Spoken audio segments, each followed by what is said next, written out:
I have a resolution, though. It is better than anything you have heard. It is not ideal, and I can imagine that both sides would take a look at this and say, wait, why am I going to do this?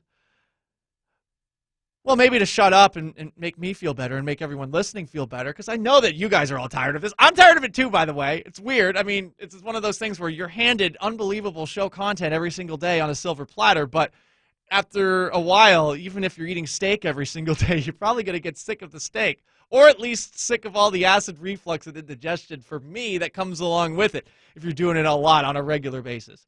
Anywho, here's what you do. Okay, you just saw the contract that Dak Prescott signed, 4 years, $160 million. What I found most interesting about that contract is that Dak not only has a no-trade clause, but he has a no-franchise tag provision in it. That's great for Dak. That's great for any quarterback. I can't believe no quarterbacks have this deal. And while I do want to kind of roast Mark Rodgers because I feel like he's been a large part of this insufferable cycle that we're trapped in, I mean, you couldn't get him a no franchise tag provision to the contract? Okay, well, here's your chance, Mark. Here's your chance to make up for not being the forward-thinking agent here. You come to the Seahawks and you say, all right, we know that Russ has a contract to play out, but we do want to be able to give him a chance at one last ride if things don't work out here in Seattle, a team that's, been with a winning record every single season since Russ has came here, which I think speaks to the consistency not just of Russ, but of the team. We will accept a contract revision. We'll take a little less money. You're going to have faith that that money that is freed up is going to actually be given to someone that's going to make Russ happy, I suppose. Or maybe you should just say, okay, the Seahawks are going to do their best to field a championship team. Because, by the way, that's what they're trying to do. That's what every team that's relevant is trying to do. That's what every team with a quarterback is trying to do every single year.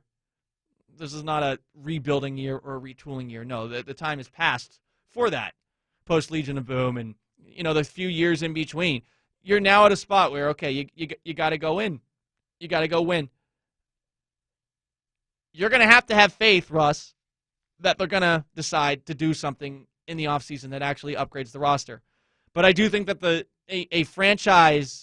a no franchise tag revision to the contract, in addition to Russ taking a little bit of a pay cut, I feel like that's a more acceptable compromise than anything I've heard.